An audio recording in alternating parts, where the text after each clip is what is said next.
Namo tassa bhagavato arahato samma sambuddhassa.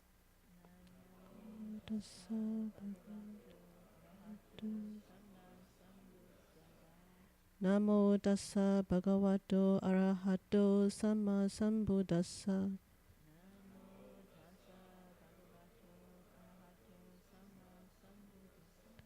Namo tassa bhagavato arahato samma sambuddhassa.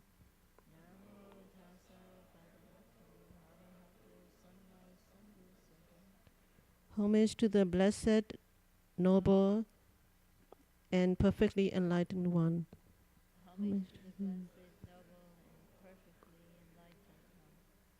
Homage to the Blessed, Noble, and Perfectly Enlightened One.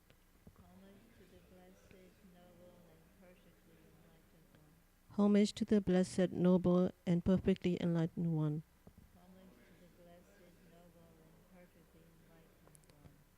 Namo Satanto Suche Doye Alahadi Samyao Samputoshe.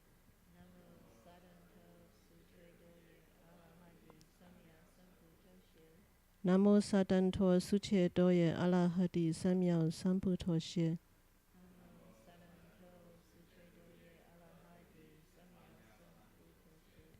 Namo Satanto Suche Doye Alahadi Samyao Samputoshe.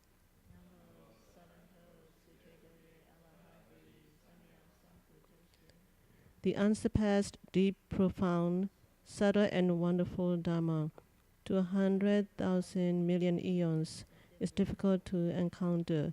Now that I have come to receive and hold it within my sight and hearing, I vow to the thus come one's true and actual meaning. And then we'll do the title of the sutra.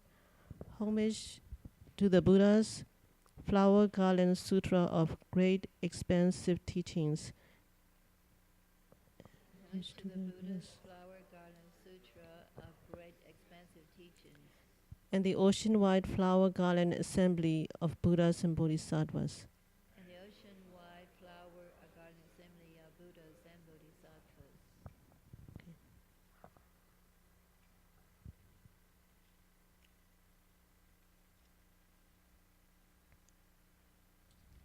We're going to look at the fourth ground. In the book, it starts on page. This is six. Page 8. No, there's no page 8 for the Chinese. We have the English. Page 6. It's like page 6.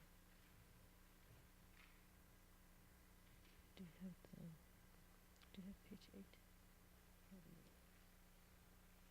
The English is on page 9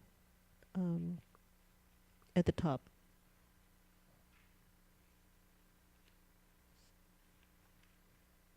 Do you have page 8?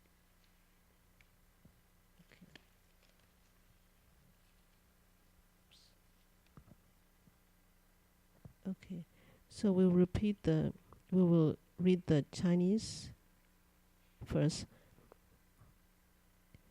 如是观内受，外受，内外受，寻受观，观内心，外心，内外心，寻心观，寻心观。观内法，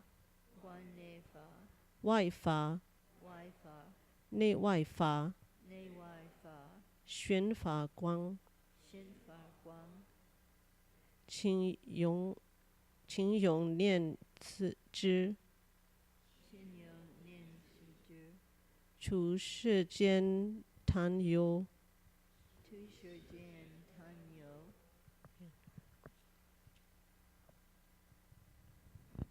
Okay, so I will give a few sentences of introduction to the fourth ground.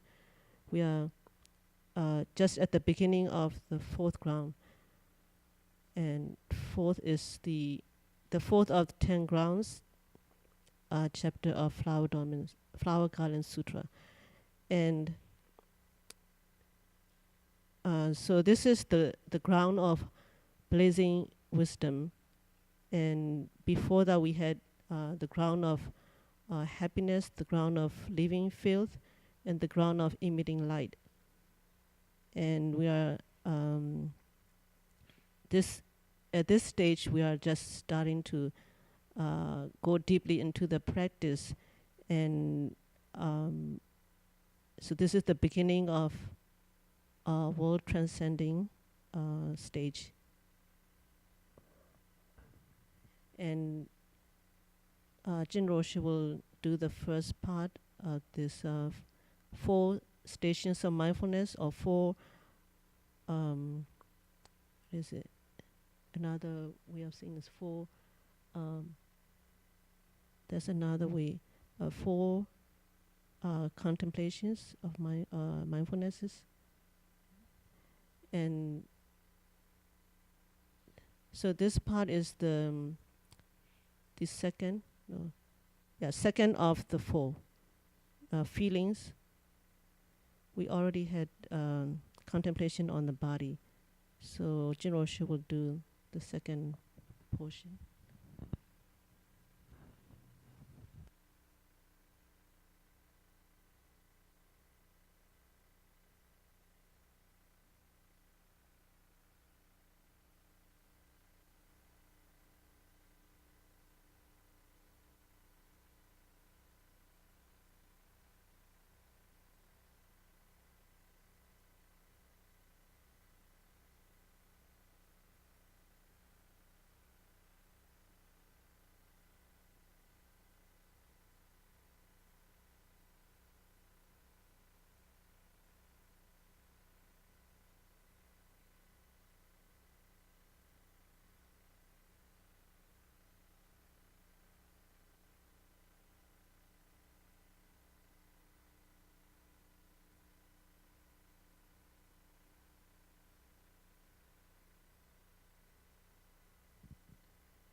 So the contemplation of the inner feelings and outer feelings.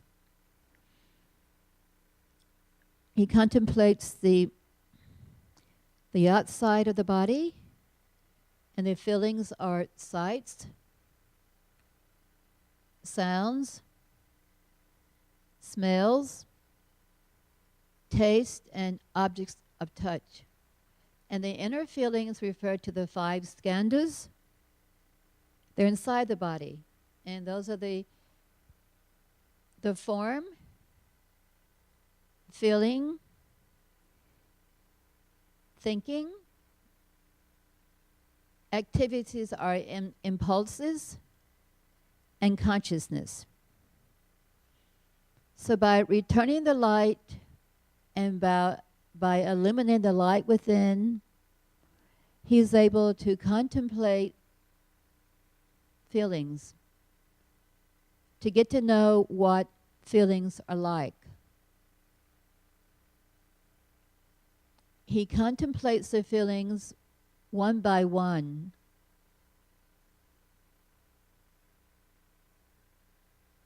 Both internal and external. And he contemplates his own feelings and the feelings of others and worldly feelings. He contemplates every kind of worry, every kind of anxiety, jealousy, whatever kind of feelings people have, whatever people in the world have, he contemplates these feelings so he can understand them. And his only hope is that we also contemplate these feelings and that we understand ourselves.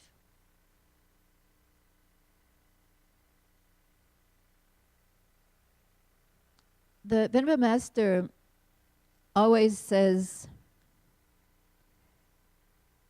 in order to understand oneself and to understand humanity,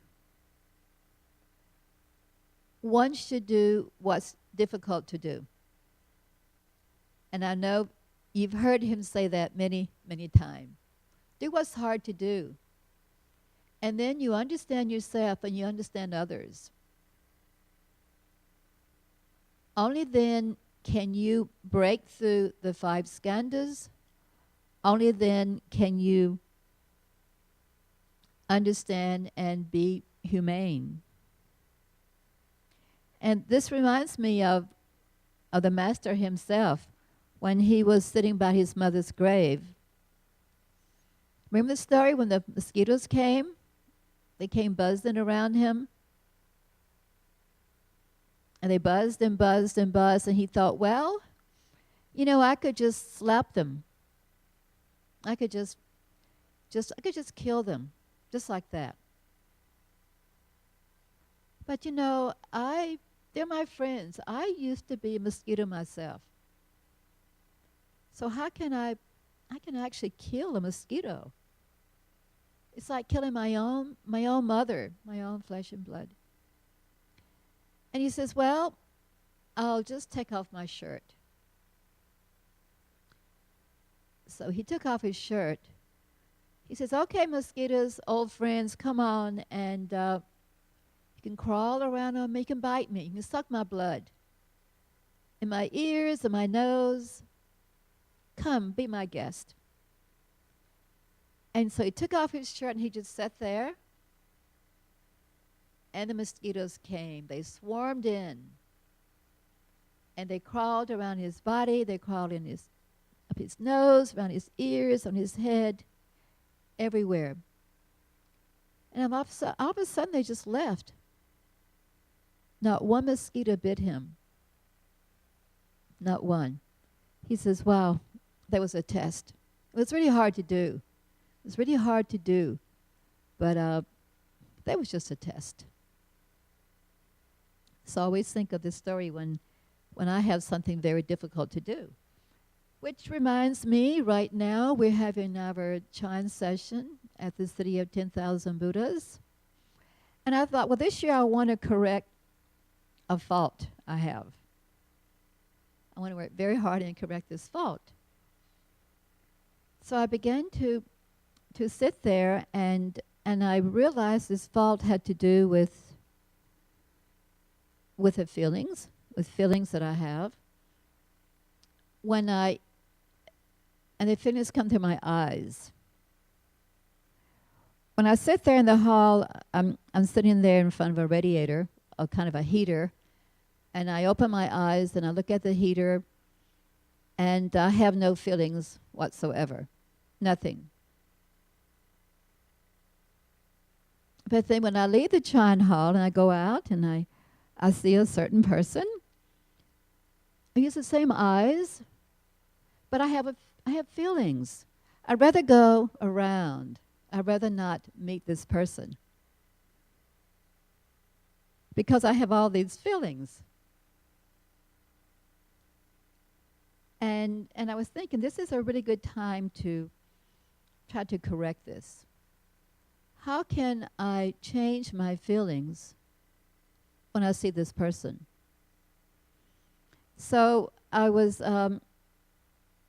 asked to come here and speak tonight, and I was given the text, and I said, oh, feelings. So I asked Dharma Master Jin Xiang if I could speak on feelings. I should have asked her what she wanted to speak on, but I didn't. I said, I'd like to speak on feelings, because I thought this would give me an opportunity to do some research, to investigate how to deal with this feeling. So I did. I was very happy, and I began to look around and see what can I find. And I thought of Vimalakirti, who had a lot to say about everything, especially feelings. And I thought, well, maybe I can see what he has to say about feelings.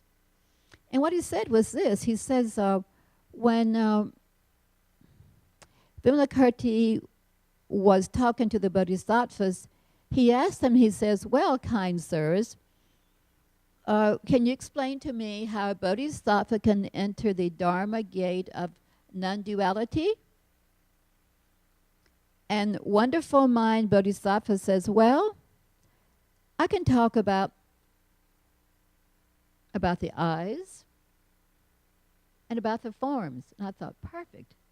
Because with my eyes, if I don't see this person, I don't have any feelings of, well, I don't want to see her. She thinks she's better than me. And, well, I started comparing myself with her. So I was thinking that I can talk about the eyes. So he says, the Bodhisattva says, well, the eye and forms constitute a duality. If one understands that the nature of the eye is neither licentious, it's not angry, it's not jealous, it's not stupid. With regard to forms, this is called serene extinction. And I thought, this is very interesting because the eye itself is pure. And I was thinking, even the form that the eye sees is pure. But what makes the difference is the mind in regard to forms that the eyes see. So I began to look through my eyes in a different way. I began to think, well, the eyes are actually very pure. My eyes are, the eyes themselves, you take them out, they're not jealous, they're not angry, they're not stupid. They're very pure. And the body is the same way. I begin to see everything as being very pure, actually. It's just that it's the 5 skandhas. It's the interaction with the 5 skandhas that makes everything change. So I thought this was very, very wonderful to come across, and I want to share this with you. So looking further, I wanted to find out more about how I can deal with my feelings. And so I have been reading some of the ancient writings by some of the early teachers, disciples, and also by the Buddha. And so the Buddha there was a text written about the Buddha when he was practicing in the forest. He says, well, when he first got to the forest, he had never lived in a forest before. And so he had, even the snap of a twig would frighten him. Even one roar of a tiger. Even the wind rustling the leaves would frighten him. And he would have this terror would build up. And he says, well, how now can I create a situation where I can turn this around? And this is a method he used. He says, well,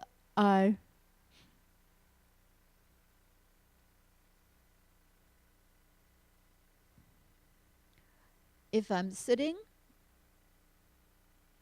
I don't stand up. I remain sitting until the fear has passed. If I'm walking back and forth and the fear comes, I don't sit down. I keep walking back and forth until the fear goes away. If I'm lying down and the fear comes, I don't stand up. I remain lying. I don't change. I don't change my body. I don't change my mind. This is a method that the Buddha used to overcome fear and terror in the forest.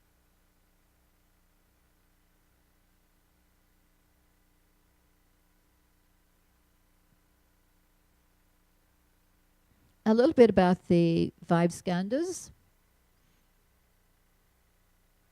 A little bit how they work, how we use them. The body is, what skandha actually is a Sanskrit word, and it means a heap. Now the Buddha would take a handful of grains, all different kinds, and he'd make 5 piles. 1, 2, 3, 4, 5. He'd heap them up. He says these are like the skandhas. Skandhas are like piles of grain. These are the divisions. And he says body is form. This could be the eyes or whatever. So I'll just use a kind of example. For example, if your eyes see a delicious cake,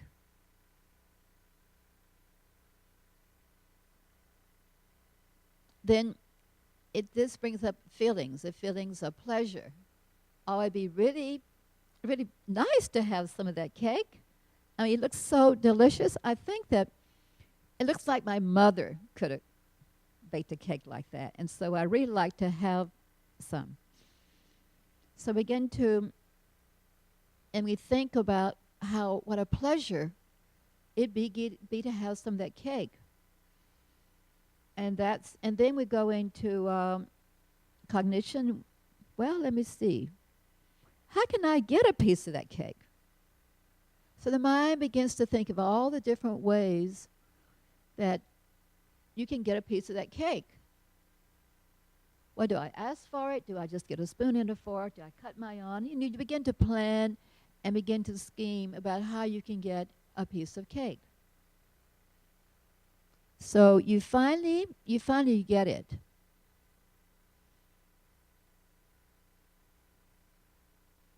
And then once you do it, you have the cake, you idiot, this is the formations. You've eaten the cake. The cake is gone. And then it goes into the consciousness. And the consciousness has had the experience of eating cake, of this pleasure, of this great pleasure. So this is a little bit of intelligence. Your mind has a little bit of intelligence about what it's like to eat a cake and how much pleasure this is. It goes the reverse for something that we don't like. If we don't like it, then we try, what can we do to get away from this? And you start to scheme about how to get away from something that's not pleasurable, something you don't like. So it goes on in this way.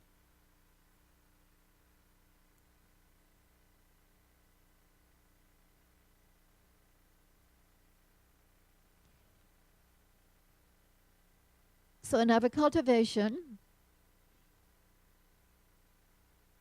we should understand the 5 skandhas. We should understand how they blaze through us. It happens every day. Since we eat the cake, actually 5 minutes later, what happens? You eat a piece of really sweet cake, and 5 minutes later, what happens to your mind? Oh, that cake was too sweet. I need some salt. And it goes on and on. And you have some salt. Oh, that salt is like, I need something sour. So life is like that. It's like that every day with everything. Everything you see, everything you smell, you hear, it goes through this process. The mind gets loaded and it goes through the process. And what we can do is to stop it. It doesn't matter where you stop it. Anywhere along the line, you can stop and say, look, what am I doing? What's happening here? Stop a moment. And let's change things around. So this is a little bit on my investigation of feeling. And these are some things that I plan to use in my meditation now and in my life, and I hope that you have learned something that will help you.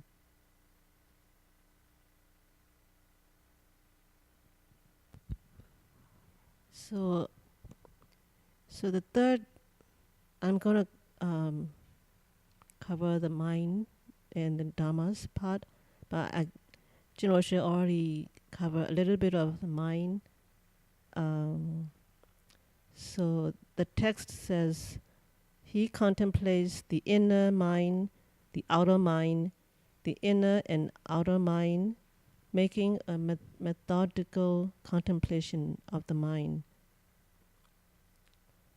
So when I first read this, um, yeah, the part about the outer mind kind of complexes me, because we always think of the mind as something inside, and so what is outer mind, the one outside? So generally, I would say the inner mind is what's going on in your mind, as we usually think, and the outer mind would be probably something surfacing, uh, outside of your mind, like your expressions, or something something outside that influences your mind. So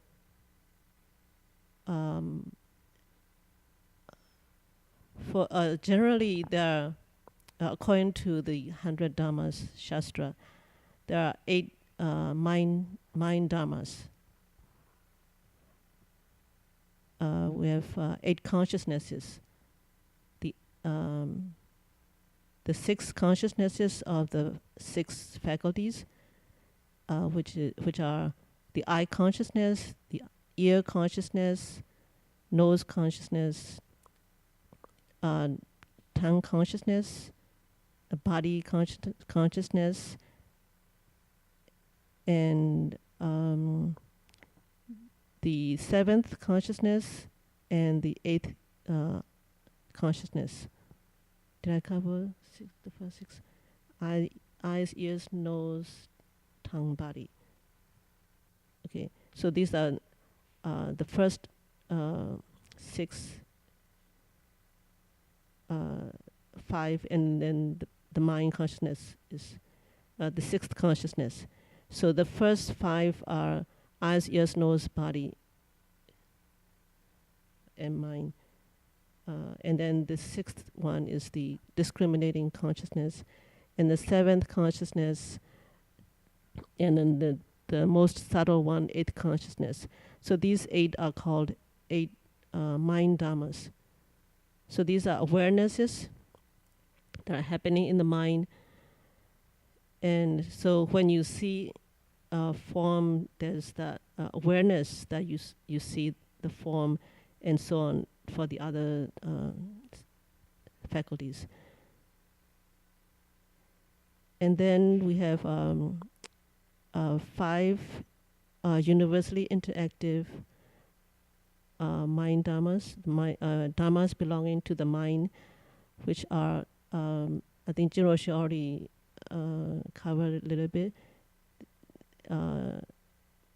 So according to the 100 Dharmas Shastra, it says we have attention and contact. So these two happen at the same time. We focus on something, and then it comes in contact with the mind. So it's like using a camera.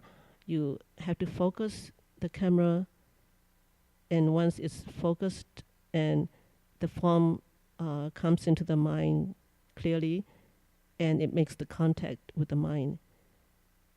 And then after that, you have feeling of like and dislike. And then thinking. After feeling, you think about something. Your false thought or wholesome thoughts might come up. And then after that, you have deliberation. Deliberation, you want to plan. You start to think about what to do with your feeling. You want to take action. So those 5 are called 5 dharmas interactive with the mind.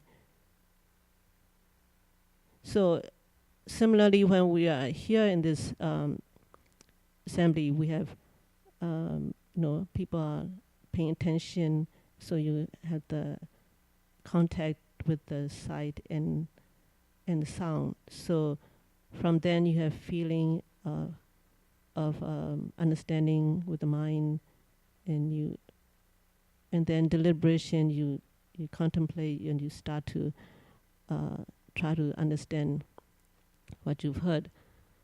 So these are 5 dharmas, and so these 5 are, the dharmas that you haven't created any karma yet, any energy. You don't. The next step, once you act out from this point on, then you create some kind of karma. And karma means some kind of energy or activity. It could be in the mind, it could be the physical behavior. So once you act out, you create good or evil or neutral actions, neutral karma. And then these mind dharmas can be also can be categorized as past, present, and future. So here we contemplate the inner mind, the outer mind, and how the inner and outer mind, mind interact or influence each other. So, for example, when you're eating, you're in the dining hall, and you see the food, and then you've taken your food, and then you might see somebody who passes by, and or you see something on the plate that you haven't got yet. So maybe it reminds you to take them, or it will remind you to think that, I haven't taken that food yet. Let's take another trip to the table and choose that food. So this is the outer influences. You see something and it influences your mind. So the mind, you have something going on in the mind that it can be coarse, it can be subtle, and it comes and goes. So you create either wholesome, unwholesome, or neutral karma, or you might remember something from the past. You might be planning for the future, or you are concentrated on the present. So these things you contemplate. And so at this stage of fourth ground, the bodhisattva or the practitioner is investigating or contemplating and looking at his mind carefully, methodically. So methodically means you are aware of what's going on in the mind, and that means you are in control. You are not scattered. But as you practice more, you become more in control. So in the sessions we have at the City of 10,000 Buddhas, we have opportunities to practice every now and often, to practice recitation and do the meditation, to become more in tune with the practice. So you become more in control. So when we contemplate the mind this way, we can slowly overcome our greed and worry.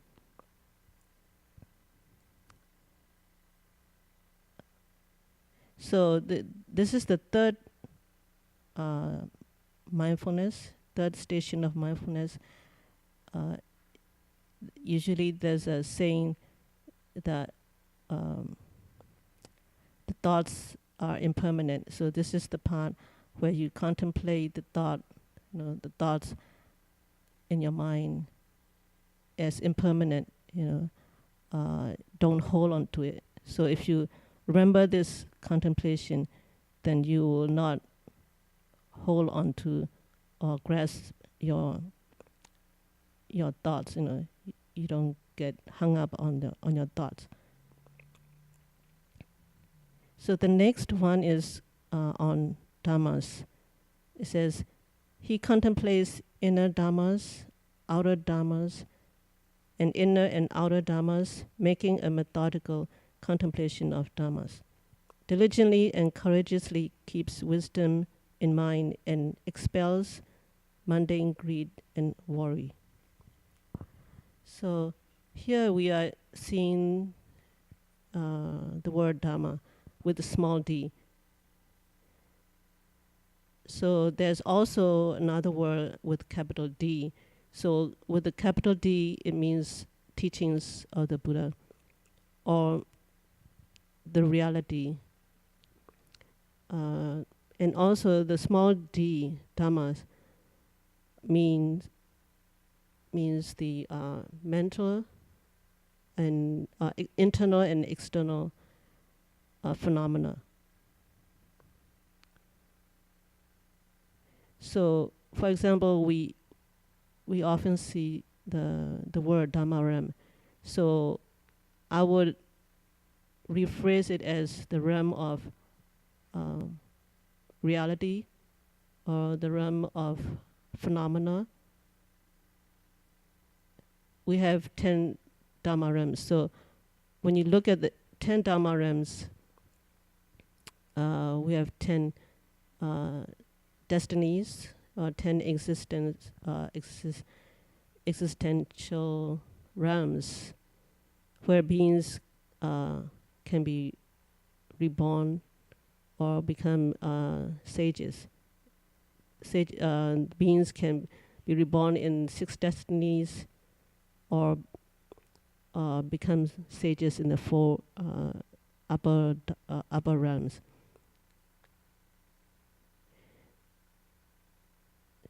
So when we look at the phenomena, the small d Dhammas, we can see a lot of things in the world, on the street, inside the temple, and everywhere you can see the phenomena. Why do we have all these Dhammas? When we contemplate the Dhammas, all these phenomena, we can see that everything is created from our own mind, because we set up the conditions. We have conditions that come from self. So the fourth contemplation, the fourth station of mindfulness is that all Dhammas are without a self. So we set up all these conditions, and that's the origin of all things in the world. So if we don't have these conditions, then what do we do without all these things? What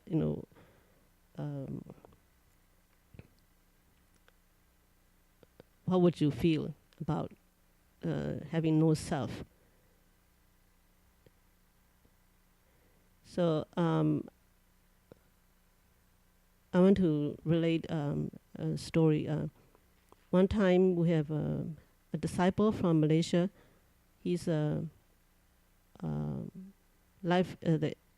insurance salesman, life insurance, not life insurance, but just regular insurance salesman. And so Master one time met him. He was actually he went to the CTTB, and he has wife, but he took a Greyhound bus to go to CTTB and ended up staying late and stay there. And so one time he was having lunch, a meal with Master at the table, and Master asked him, "What's your occupation?" And he said, "I'm a insurance salesman." And Master said, "I'm also a life insurance salesman. I also sell life insurance." So what does it mean? So the meaning is that Master is saying he saves lives. He saves people to become sages, to escape birth and death.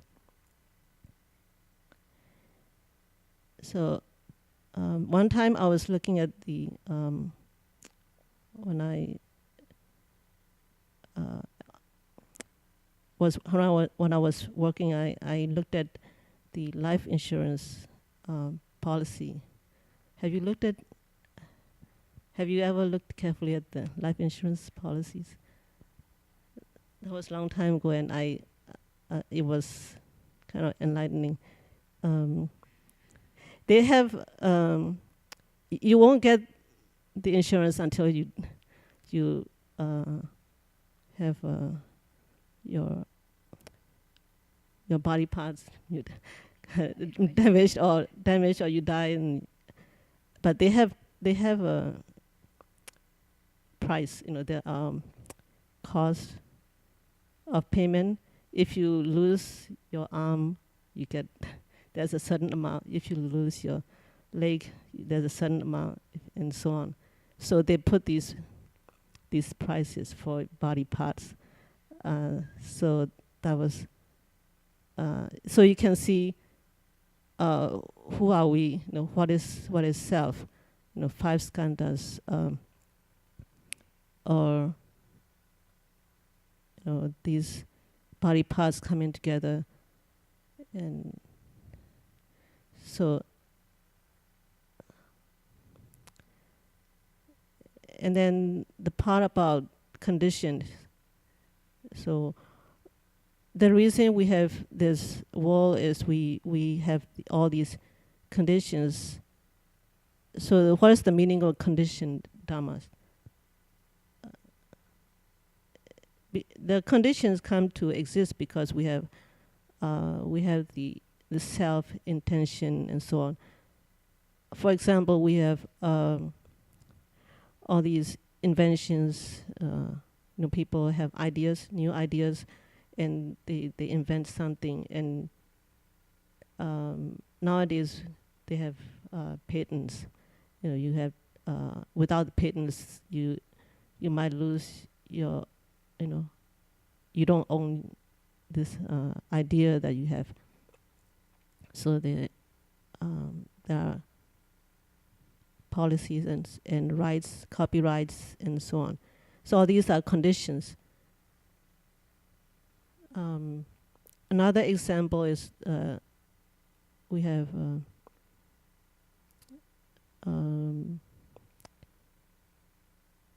if you look at the freeway system, we have before we have freeways, we use people managed with the driving on regular streets. So freeways allow you to be free from all these obstructions, and so the mind is like that. When we are practicing, we try to get rid of greed and worry, these obstructions, so that we can be free.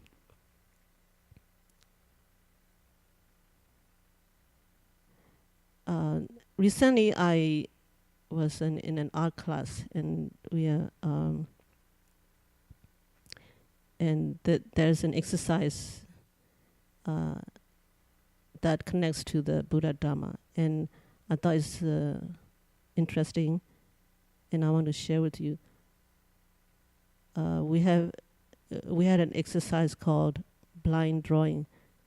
And have you ever tried blind drawing before? Blind drawing means you focus on an object and you concentrate and being present with the lines of the object and without looking at the drawing pad. So this is an exercise where you have to let go of the conditions and habits in your mind, because you want to get the result. You want to get the right result. You don't want to screw up. You want to do a good drawing, right? So when you're doing the blind drawing, you just concentrate, and it doesn't matter, whether your drawing, your lines get off the page. You keep concentrating.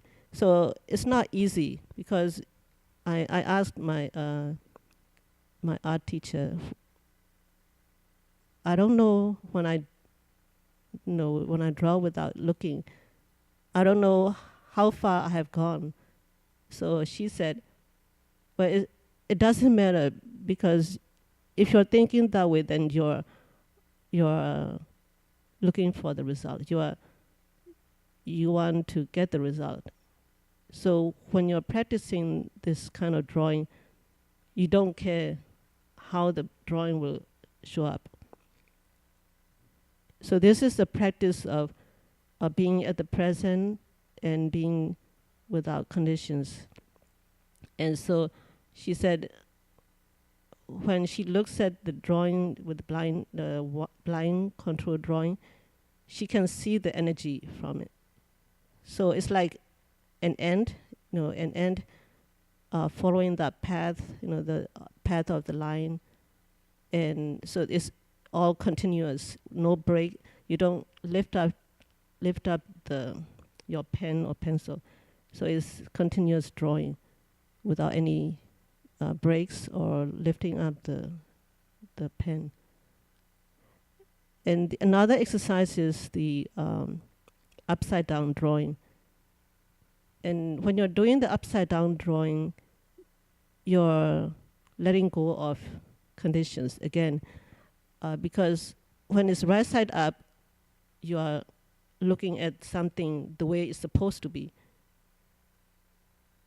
So when you turn it upside down, it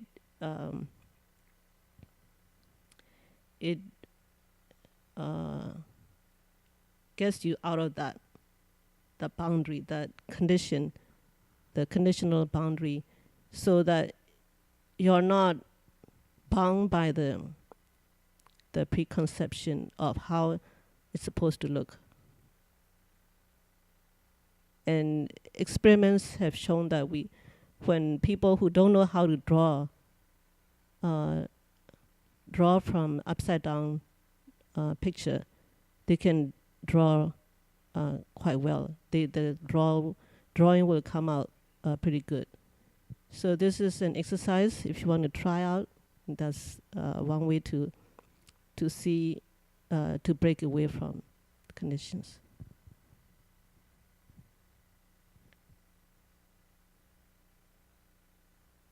And you have something to say? Is there any questions?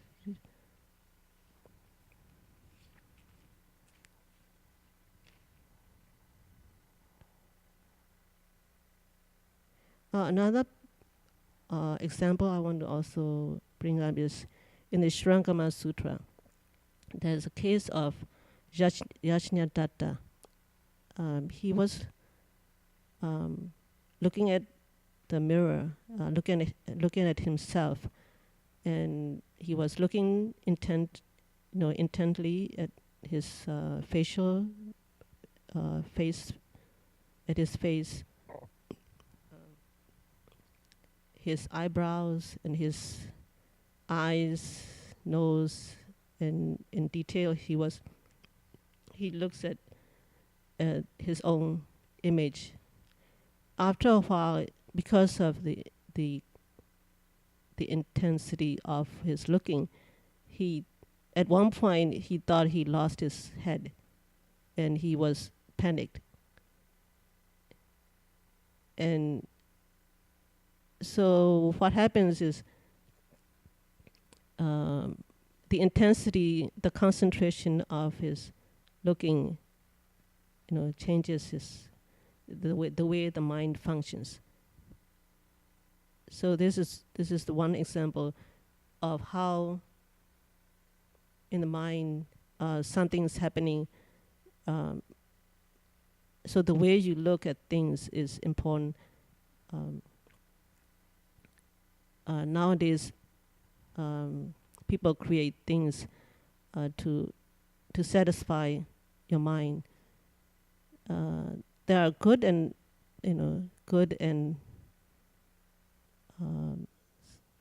points and bad points, but we can see all the images here created from people's wish to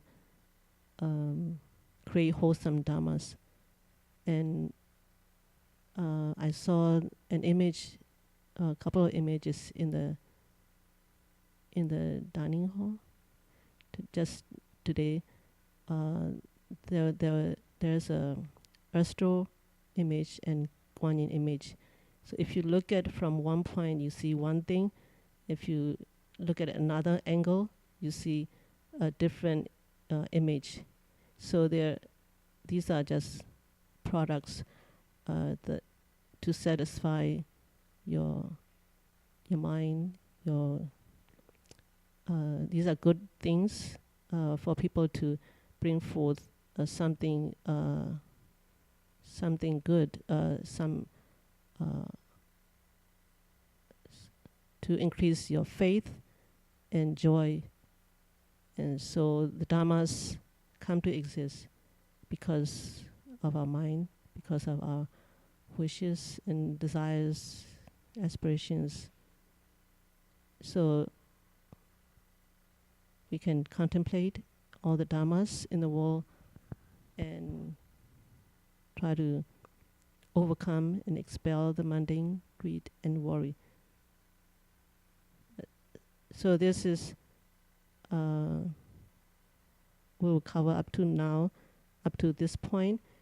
And this is one of these 4 stations of mindfulness is part of the 37 wings of enlightenment. And okay.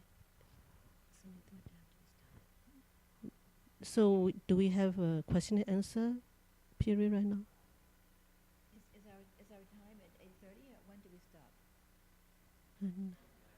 9 o'clock. Oh, 9 o'clock. Okay. Do people want to ask questions?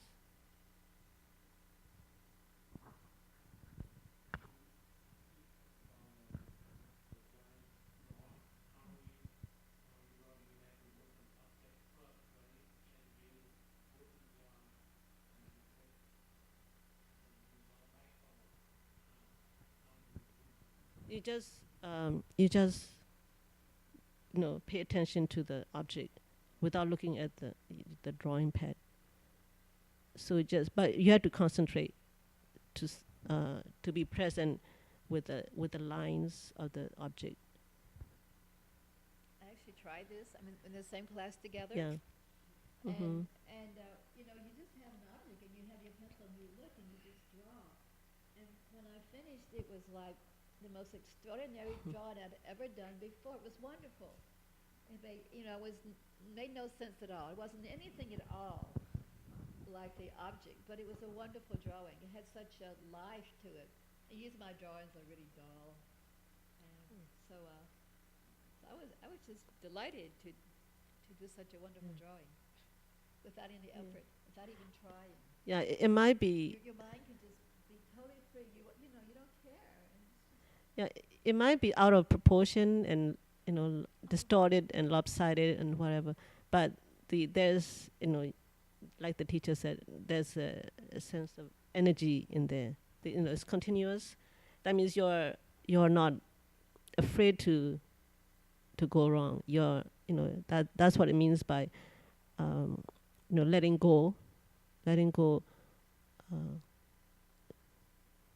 of your preconceptions, your fear of success, because you're not looking for good result. You're just doing it.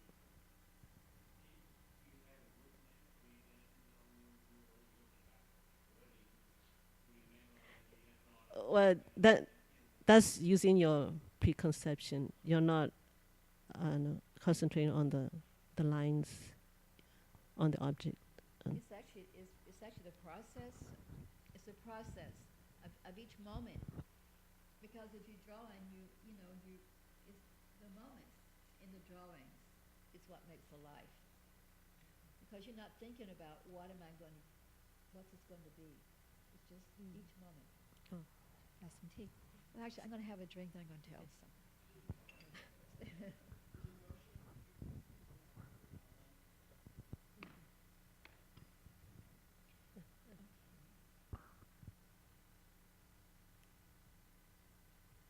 I'm going to add something else tonight to the lecture.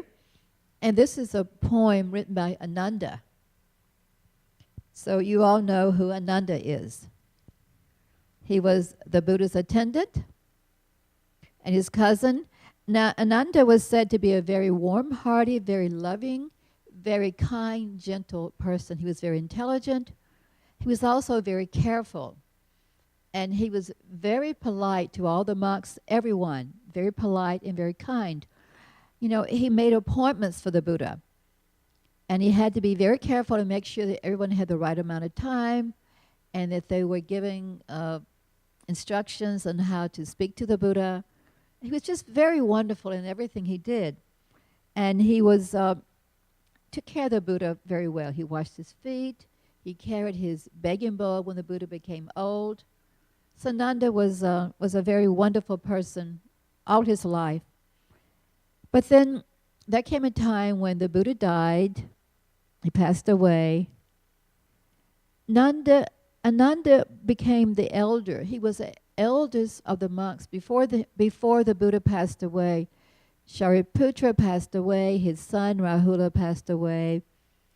All the elder monks all passed away except for Ananda. He was the only one left. He was the elder. But the younger monks were jealous of him. And they gave him a very, very difficult time. They treated him very badly. So Ananda didn't feel too well about this. So he wrote a poem. And I want to read you the poem that Ananda wrote about his feelings. He was old. He was an old man when he wrote this poem. He says, all the directions are obscure. All the teachings, he means for the young monks, are not clear to me. With our benevolent friend the Buddha gone, it seems as if all is darkness. For one whose friend has passed away,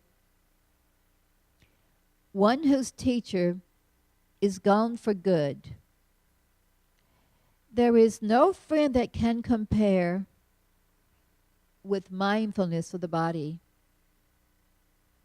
The old ones have all passed away. I do not fit in with the new. And so today I muse alone like a bird who has gone to roost.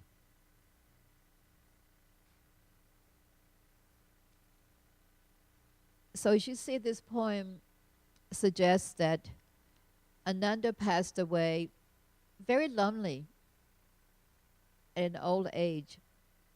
And his love for the Buddha, his devotion to the Buddha never ceased for one moment, because the Buddha was his true teacher and his true friend. So these are the feelings from Ananda. He wrote them in this poem, and this is what I want to share with you. Is there any more discussion about anything? Anyone have any questions or anything you would like to add to the lecture tonight?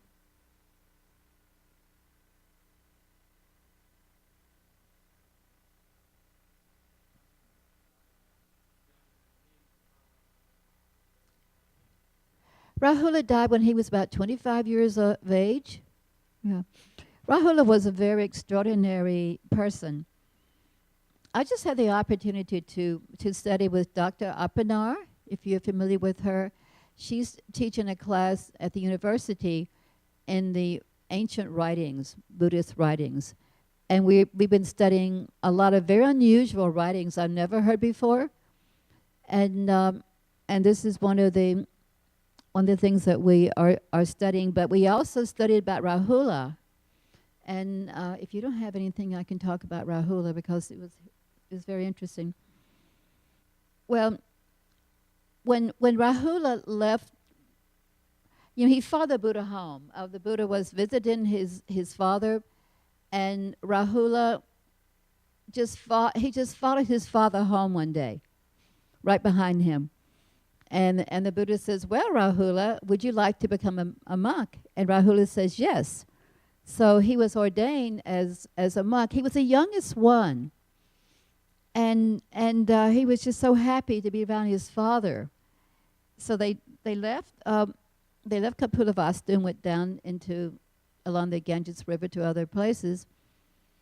And sometimes the Buddha would go away, and Rahula would be very naughty. He loved to play tricks on the other monks. Well, they would spoil him. They gave him everything he wanted. But he would say, hey, your hut's on fire.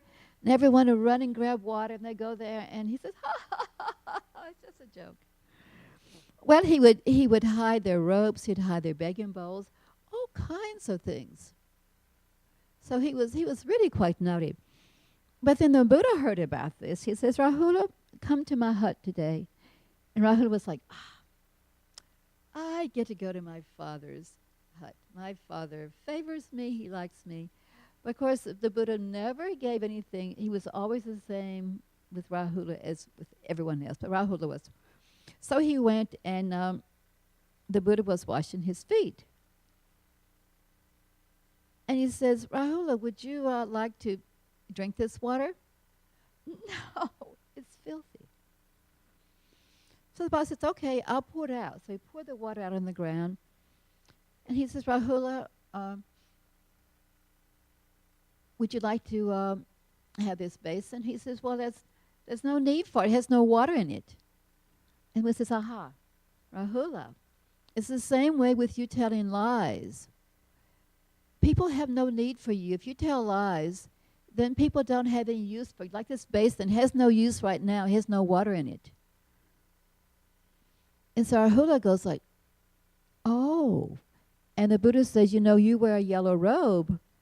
Just because you wear a yellow robe doesn't mean that you are going to automatically make it. So Rahula thought, he says, okay, from now on, I will follow all the precepts, and I won't lie anymore, and I'll do everything you asked to do. And he did that. The next morning he awakened, he got a handful of sand, threw it in the air and says, today I'll do everything perfect, as many sand grains as there are. I'll do this many things perfect today. So he became perfect in keeping the rules and regulations. But one night there was a situation where the Buddha was speaking Dharma in the king's palace, but there was like a pavilion, kind of a big open area where he's speaking Dharma. And all the monks were there, Rahula was there. But then a rain came, and people weren't able to go back to the village, or something happened where people all wound up sleeping there. And I think that Rahula got the monks sleeping in one place, and the lay people in one place. Rahula got locked out from where the monks were sleeping. And he went to the door or something, and he couldn't get in where the lay people are sleeping, so he had nowhere to sleep. I forgot the details, but he had nowhere to sleep. And he thought, oh, I know where, to go, because he says, I maybe, because I want to be safe. I want to make sure I don't break any regulations at all. So he went to the Buddhist toilet. And he spent the night in the Buddhist toilet. Now, the Buddhist toilet was very extraordinary. There were all kinds of garlands, hung around the toilet, very fragrant, even all kinds of perfumes and everything. But in spite of that, it was a toilet. So Ananda slept there. But he didn't pay any attention to any other, these things, because he was thinking, I really have to follow the rules and have to be here. I can't go outside running around it all. So the next morning, the Buddha came to use the toilet. And the Buddha goes, he cleared his throat before he went in. And Rahula went, just like the Buddha did. And the Buddha says, wait, is there someone in there? And Rahula says, yes, it's me. And the Buddha says, well, how did you come to sleep in my toilet, Rahula? Can you find a more fragrant place to sleep? And so Rahula told him the story. Well, I was a monk. I couldn't sleep with the lay people, and the elder monks had locked me out. And I thought I should sleep as close to the Buddha as I could. So that's why I choose to sleep in the toilet.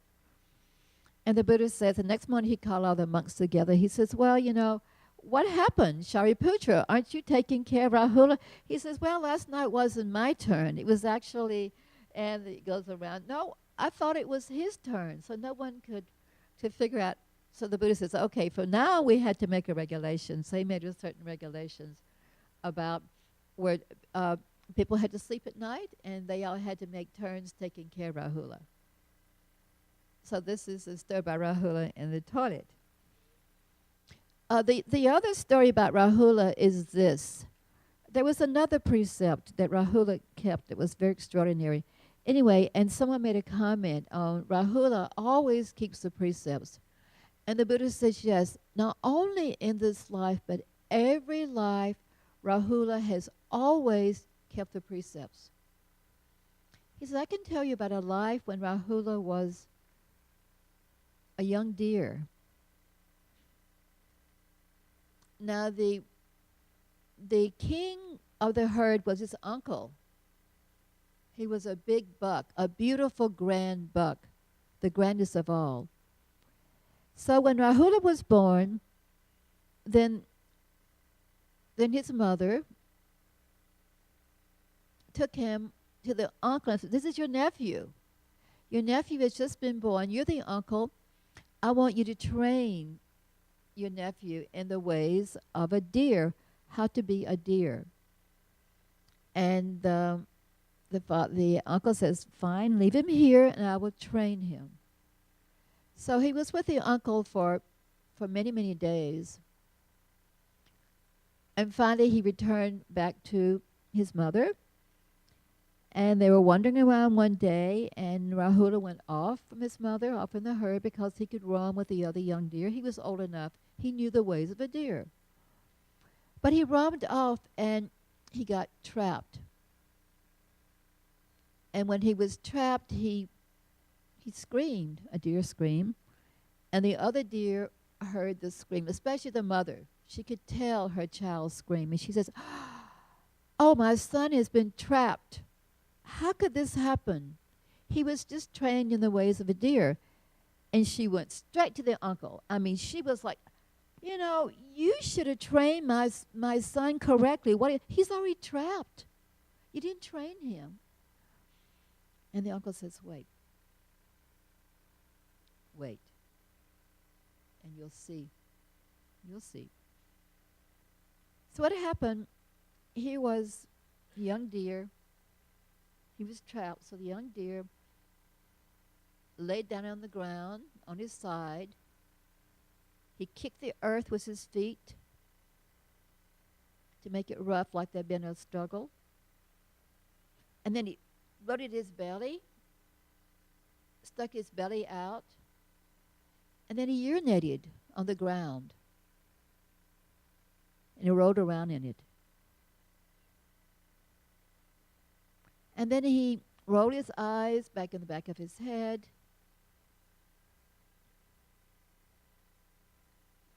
And he breathed in his lower nostril.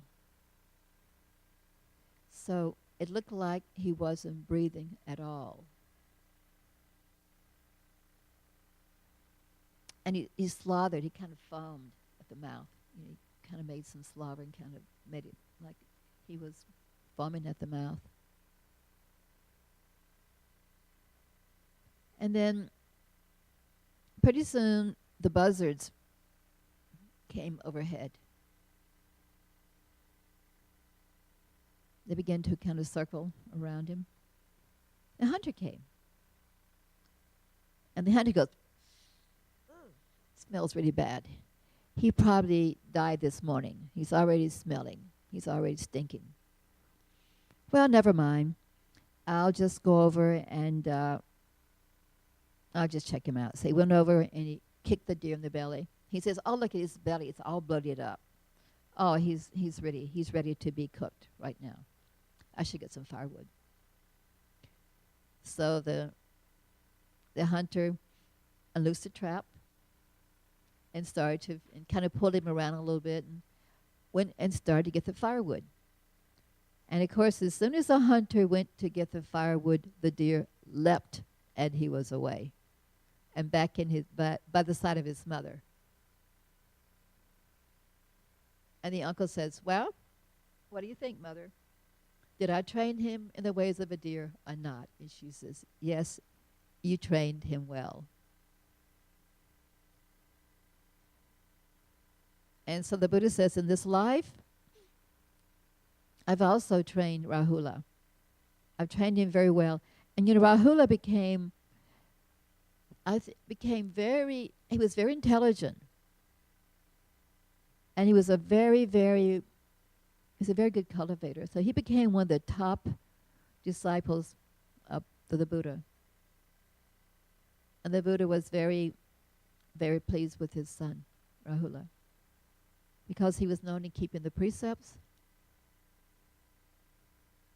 and always following the rules.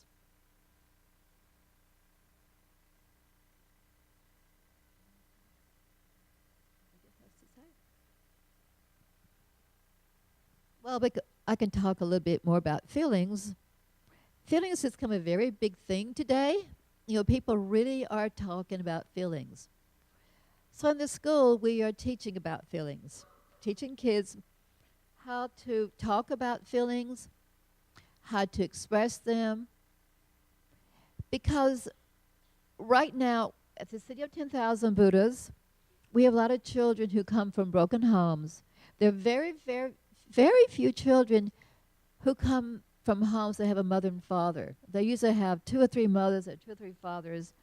They have all these different extended families. And the children they're very confused because one weekend I'm with this one weekend that one. And even if they do have parents, the parents fight. So the children come to school, sometimes they're really stressed out. So even our schools, you can imagine what's happening at other schools. So right now, there is a lot of emphasis on teaching children how to handle their feelings, how to handle a lot. So there are a lot of educators throughout the world that are coming up with different kinds of programs on how to relate to each other, how to talk to each other. So I have been teaching a lot of these different programs to my students, and it's very interesting. I'm learning a lot myself. So I was teaching, we have one program called Don't Laugh at Me, and it's by Peter, Paul, and Mary. If you know Peter, Paul, and Mary, they're folk singers. They've done these wonderful songs on Don't Laugh at Me, or many songs to help children to get along together. So because at a young age, one doesn't know how to communicate. I mean, at home, mother gets what mother wants, father gets what father wants. But when a child wants something, they don't get it. And it's hard for a child to understand that. So when they come to school, they're trying to get what they want too. So at recess, I'm trying to get this, I want this, I want that. So people are calling you after, their names being called. They're put downs all day. So there are a lot of really wonderful programs out. So there's one program that I'm doing right now called Heads, Hearts, and Hands.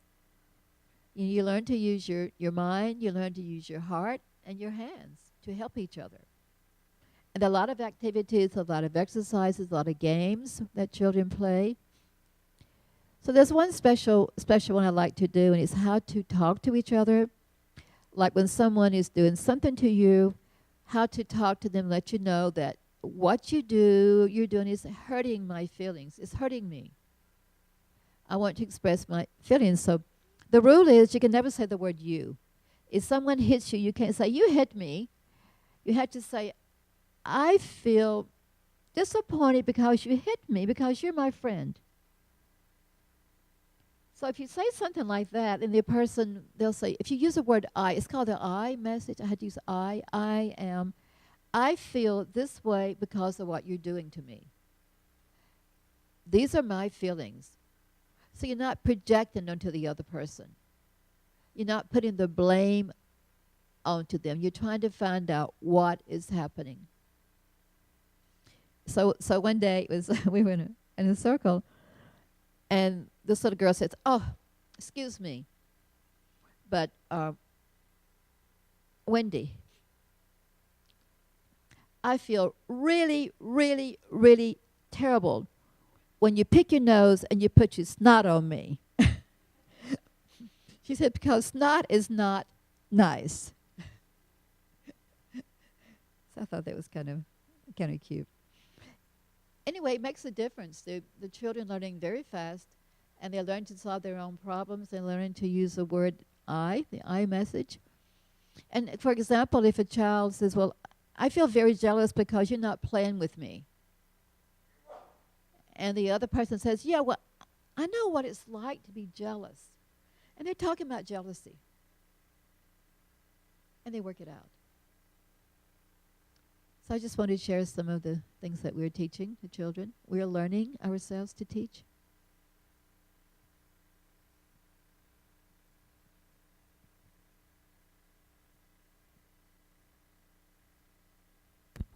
Yeah, this reminds me of a workshop I took. It's called Nonviolent Communication, and it was created by, what is it? His last name is Rosenberg, I think. Have you heard of that? And he also used this method to I think I remember the first two steps is you express your feeling, and then say what you need. So this is the similar. The same concept. You express your feeling. So I think when you use the word I, you are expressing, you're speaking out your feeling. So there's that authority in the word I. So because you know your feeling, so you are speaking what you know. So when you say I experience this, I feel this way, then people believe you, because you're not putting your interpretation, your views. Because if you say,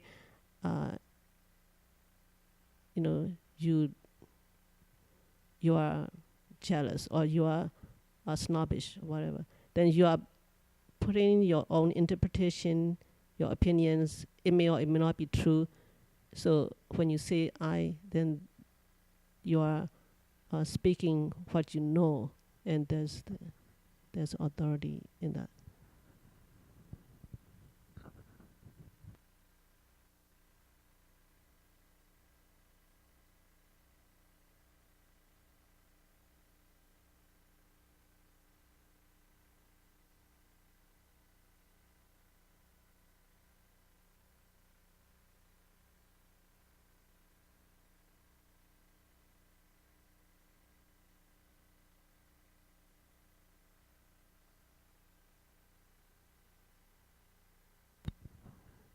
we do a lot of translations, so in using words, and the words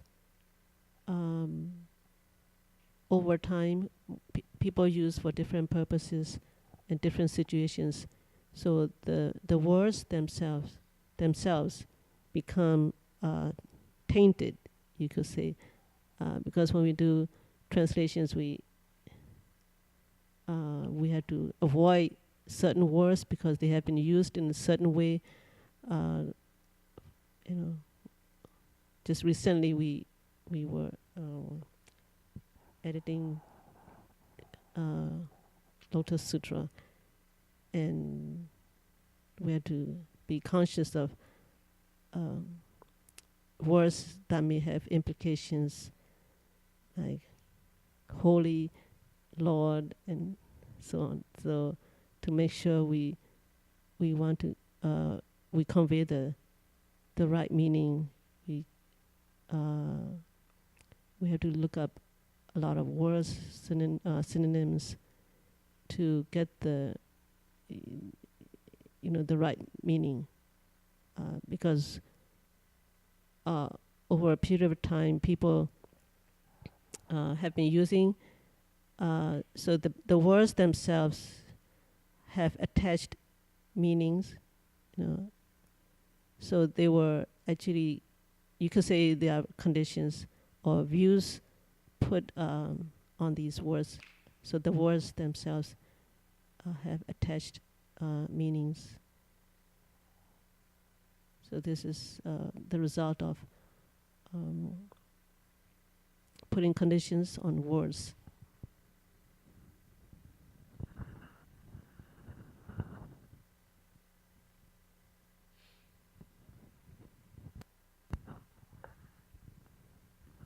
She mentioned the word, using words that have Christian meanings, because many of the sutras and the Buddhist texts were translated by missionaries, and so at that time they didn't really have the vocabulary. They saw this as being someone who is holy, someone who is esteemed. Then they would use the word Lord and lordly, holy, or blessed. But now in modern times, it's very different, because if you use the word Lord, then Lord actually means Lord God. It means, and so this is very confusing. If you're Christian, you think, oh, well, then the Buddha is a Lord. The Buddha is a God. Oh, Guansho Buddha said, oh, she is a goddess.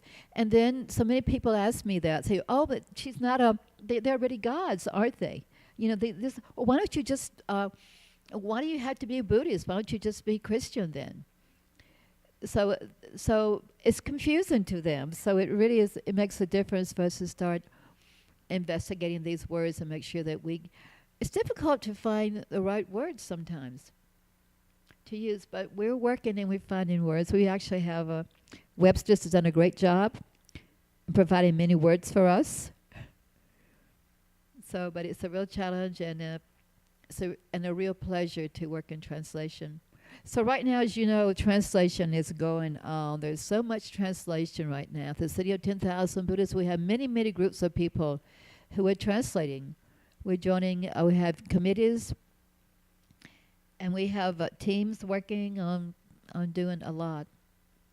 So we're trying to get everything into really good English, really meaningful English, and trying to get the correct translation from Chinese into English. Because at the beginning, the master says, whatever you know, let's just get them out. We need to get books out. Later on, you can polish the books. So now, I think it's that time. So if anyone here is interested in translation, I know a lot of you are because you're working with us. But there are many opportunities right now to work with translation. It doesn't mean that you translate from Chinese into English, because there is proofing to do. There is editing the English, making it better. And there is also translation directly from Chinese into English, and also in Spanish and Portuguese and Japanese and French and all the different languages that we're covering. So if you have any skills at all, any interests, I'm sure there's a place for you. Well, I think our time is up. So we can say do the transference.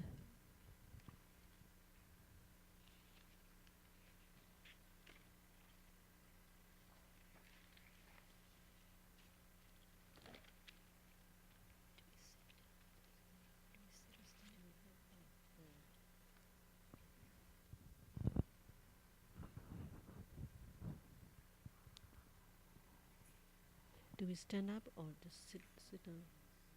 Sitting. Okay. So the dedication of merit. May every living being, our minds as one and radiant with light, share the fruits of peace with hearts of goodness, luminous and bright. If people hear and see how hands and hearts can find in giving unity, may their minds awake to great compassion, wisdom, and to joy. May kindness find reward. May all who sorrow leave their grief and pain. May this boundless light break the darkness of their endless night. Because our hearts are one, this world of pain turns into paradise. May all become compassionate and wise. May all become compassionate and wise.